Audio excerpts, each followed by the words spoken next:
ಕೃಷಿ ಸಚಿವರ ತವರು ಜಿಲ್ಲೆಯಲ್ಲಿ ಈಗ ಸಂಕಷ್ಟವನ್ನು ಅನುಭವಿಸುವಂತ ಪರಿಸ್ಥಿತಿಗೆ ರೈತರು ಬಂದಿದ್ದಾರೆ. ಇನ್ನುಳಿದಿದ್ದು ಎಲ್ಲವೂ ಕೂಡ ಮಾತನಾಡ್ತಾರೆ ಸಚಿವರು, ಆದರೆ ಈ ವಿಚಾರದಲ್ಲಿ ಮಾತನಾಡೋದಿಲ್ಲ. ಯಾಕೆ?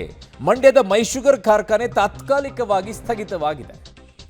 ಚುನಾವಣೆ ಸಂದರ್ಭದಲ್ಲಿ ಮಂಡ್ಯದ ಮೈಶುಗರ್ ವಿಚಾರದಲ್ಲಿ ಕೊಟ್ಟಂತ ಭರವಸೆಗಳೇನು ಈಗೇನಾಗ್ತಾ ಇದೆ? ಕಾರ್ಮಿಕರ ಕೊರತೆ, ಯಂತ್ರೋಪಕರಣ ಸಮಸ್ಯೆ ಹಿನ್ನೆಲೆಯಲ್ಲಿ ತಾತ್ಕಾಲಿಕವಾಗಿ ಸ್ಥಗಿತಗೊಳಿಸಿದ್ದಾರೆ.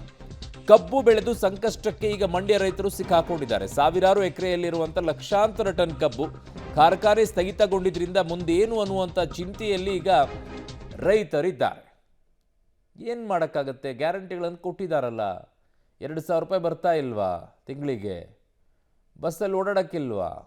ವರಿ ಮಾಡ್ಕೊಳ್ಬೇಡಿ, ಜೀವನ ಹೆಂಗೋ ನಡೆಯುತ್ತೆ. ಬದುಕು ಇಂಪಾರ್ಟೆಂಟು, ಭಾವನೆಗಳಲ್ಲ. ಈಗ ನಿಮ್ಮ ಭಾವನೆಗಳನ್ನು ವ್ಯಕ್ತಪಡಿಸಿ ಏನು ಪ್ರಯೋಜನ? ಬದುಕು ಇಂಪಾರ್ಟೆಂಟು ಹೇಳಿದಾರಲ್ವಾ. ಬದುಕು ಮುಖ್ಯವಾಗಿರೋದ್ರಿಂದ ಏನೋ ಒಂದು ಆಗತ್ತೆ ಬಿಡಿ. ಇಲ್ಲಿ ಬೇಕಾದಷ್ಟು ಕಬ್ಬು, ಇನ್ನು ಲಕ್ಷಾಂತರ ಟನ್ನು ಕಬ್ಬು ಉಳ್ಕೊಂಡಿದೆ. ಇಂಥ ಸಂದರ್ಭದಲ್ಲಿ ಈ ಕಬ್ಬಿಗೆ, ಈ ಬೆಳೆದಿರುವಂಥ ಕಬ್ಬಿಗೆ ಸರ್ಕಾರದ ಯಾವುದೇ ಸಹಾಯನೂ ಇಲ್ಲ.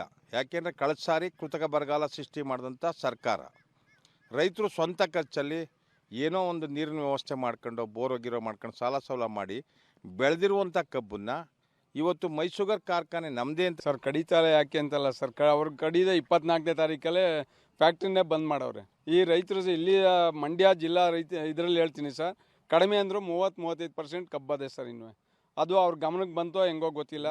ಅವರು ಹೆಚ್ಚಿಗೆ ರೀತಿ ನಾವು ಕಬ್ಬನ್ನ ಇದು ಮಾಡಿವಿ ಹಂಗೆ ಅಂತ. ಆ ಟೈಮಲ್ಲಂತೂ ಸ್ಟಾರ್ಟ್ ಆದ ಟೈಮಲ್ಲಿ ಲೇಬರ್ ಪ್ರಾಬ್ಲಮ್ ಇನ್ನೇನೋ ಬರ್ತಾರೆ ಅನ್ನೋ ಸ್ಟಾರ್ಟ್ ಆಯಿತು. ಅಷ್ಟರೊಳಗೆ ಲೇಬರ್ ಏನೋ ಬಂದರು, ಆದರೆ ಬೇರೆ ಫ್ಯಾಕ್ಟ್ರಿ ಕಬ್ಬು ತಗೊಳ್ಕೂಡ್ದು ಅಂತ ಇದು ಮಾಡಿದ್ರು. 16-18 ತಿಂಗಳು ಕಬ್ಬುಗಳು ಕೂಡ ಅವತ್ತಿದ್ದು. ಇವತ್ತು ಆಲೆ ನೋಡಿ, ಆಲೆ ಹೂವು ಬಂದು ದೇವರಾಣೆ ನನ್ನ ಸಹೋದ್ಯೋಗಿ ಈಗ ಮಂಡ್ಯದ ಪ್ರತಿನಿಧಿ ರೋಹಿತ್ ದೇವರಹಳ್ಳಿ ನನ್ನೊಂದಿಗೆ ಸಂಪರ್ಕಕ್ಕೆ ಸಿಗ್ತಾ ಇದ್ದಾರೆ. ರೋಹಿತ್, ಏನ್ರಿ ಕತೆ? ಚುನಾವಣೆ ಬಂದಾಗೆಲ್ಲ ಕೊಟ್ಟಿದ್ದು ಆಶ್ವಾಸನೆಗಳನ್ನ ಮೈಶುಗರ್ ಫ್ಯಾಕ್ಟ್ರಿ ವಿಚಾರದಲ್ಲಿ. ಈ ಕತೆ ಏನು ಅಂತ? ಯಾಕೆ ಬಂದ್ ಮಾಡಿದ್ದಾರೆ? ಅಷ್ಟು ದುಡ್ಡು ಬಿಡುಗಡೆ ಮಾಡಿದ್ವಿ, ಇಷ್ಟು ದುಡ್ಡು ಬಿಡುಗಡೆ ಮಾಡಿದ್ವಿ ಅಂತ ಹೇಳಿದ್ರು. ದುಡ್ಡು ಎಲ್ಲೋಯ್ತು ಅಂತ ಅದು? ಅರುಣ್, ಮೈಶುಗರ್ ಕಾರ್ಖಾನೆ ನಿಂತ ಸಂದರ್ಭದಲ್ಲಿ ಈ ಭಾಗದ ರೈತರು ತಾವು ಬೆಳೆದಂತ ಕಬ್ಬನ್ನ ಬೇರೆ ಫ್ಯಾಕ್ಟರಿಗೆ ಜೊತೆಗೆ ಆಲೆ ಮನೆಗೆ ಹೊಡ್ಕೊಂಡು ಜೀವನವನ್ನ ಮಾಡ್ತಾ ಇದ್ರು. ಆದ್ರೆ ಇದೀಗ ಈ ವರ್ಷ ಪ್ರಸಕ್ತ ಸಾಲಿನಲ್ಲಿ ಮೈಶುಗರ್ ಕಾರ್ಖಾನೆ ಆರಂಭವಾದಂತಹ ಸಂದರ್ಭದಲ್ಲಿ ಜಿಲ್ಲಾಡಳಿತ ಒಂದು ಆದೇಶವನ್ನು ಹೊರಡಿಸಿತು. ಅದು ಕೂಡ ಮೈಶುಗರ್ ಕಾರ್ಖಾನೆ ವ್ಯಾಪ್ತಿಯಲ್ಲಿ ಬೆಳೆದಂತ ಕಬ್ಬನ್ನ ಯಾರು ಕೂಡ ಆಲೆ ಮನೆಗೆ ಜೊತೆಗೆ ಬೇರೆ ಫ್ಯಾಕ್ಟರಿಗೆ ಹೊಡಿಬಾರ್ದು ಅನ್ನೋ ನಿಟ್ಟಿನಲ್ಲಿ ಕೂಡ ಒಂದು ರೀತಿಯಾಗಿ ಆದೇಶವನ್ನ ಮಾಡ್ತು. ಅದೇ ನಿಟ್ಟಿನಲ್ಲಿ ಇಲ್ಲಿಂದ ಕಬ್ಬು ಬೆಳೆಗಾರರೆಲ್ಲರೂ ಕೂಡ ತಮ್ಮ ಬೆಳೆದಂತ ಕಬ್ಬನ್ನ ಬೇರೆ ಯಾರು ಕೂಡ ಒಪ್ಪಿಗೆಯನ್ನ ಕೊಡಲಿಲ್ಲ. ಆದರೆ ಮೈಶುಗರ್ ಕಾರ್ಖಾನೆಯ ಆಡಳಿತ ಮಂಡಳಿ ಈ ವರ್ಷ ಕೇವಲ 2.6 ಲಕ್ಷ ಟನ್ ಅಷ್ಟೇ ಕೂಡ ಒಪ್ಪಿಗೆ ತಗೊಳ್ಳುತ್ತೆ.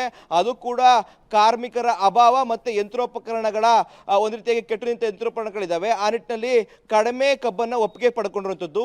ಇದೀಗ 2.10 ಲಕ್ಷ ಟನ್ ನಾವು ಅರ್ದಿದ್ದೀವಿ. ಆ ನಿಟ್ಟಿನಲ್ಲಿ ನಾವು ಈ ಬಾರಿ ಕಾರ್ಖಾನೆಯನ್ನು ಸದ್ಯಕ್ಕೆ ಸ್ಥಗಿತ ಮಾಡ್ತೀವಿ ಅನ್ನೋ ನಿಟ್ಟಿನಲ್ಲಿ ಕಾರ್ಖಾನೆಯನ್ನು ಸ್ಥಗಿತ ಮಾಡಿದ್ದಾರೆ.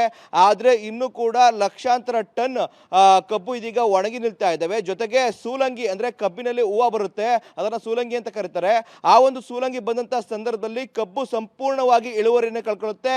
ರೈತ ಬೆಳೆದಂತ ಬೆಳೆಯಲ್ಲೂ ಕೂಡ ಇಳುವರಿ ಇಲ್ಲದೆ ದುಡ್ಡು ಕೂಡ ಅಪಾರ ಪ್ರಮಾಣದಲ್ಲಿ ಲಾಸ್ ಆಗುತ್ತೆ. ಅಂತ ಪರಿಸ್ಥಿತಿಗೆ ಮಂಡ್ಯ ಅಂದ್ರೆ ಮೈಶುಗರ್ ವ್ಯಾಪ್ತಿಯ ರೈತರು ತಲುಪಿರುವಂತದ್ದು. ಈ ನಿಟ್ಟಿನಲ್ಲಿ ಉಸ್ತುವಾರಿ ಸಚಿವರಾದಂತಹ ಜೊತೆಗೆ ಕೃಷಿ ಸಚಿವರಾದಂತಹ ಚಲುವರಾಯಸ್ವಾಮಿ ಅವರು ಕೂಡ ಆಗ್ರಹನ ಈ ಭಾಗದ ರೈತರು ಮಾಡ್ತಾ ಇದ್ದಾರೆ. ಯಾಕಂದ್ರೆ ಮೈಶುಗರ್ ಅನ್ನ ಪುನರಾರಂಭ ಮಾಡಬೇಕು, ಇಲ್ಲ ಅಂದ್ರೆ ನಮಗೆ ಬೇರೆ ಫ್ಯಾಕ್ಟರಿಗೆ ಒಪ್ಪಿಗೆಯನ್ನ ಕೊಡಿಸಿ ಅಲ್ಲಿ ಕಬ್ಬನ್ನ ಕಡಿಸುವಂತ ಕೆಲಸಗಳನ್ನ ಮಾಡಬೇಕು ಅನ್ನೋ ನಿಟ್ಟಿನಲ್ಲಿ ಈ ಭಾಗದ ರೈತರು ಆಗ್ರಹವನ್ನ ಮಾಡ್ತಾ ಇದ್ದಾರೆ. ಅರುಣ್.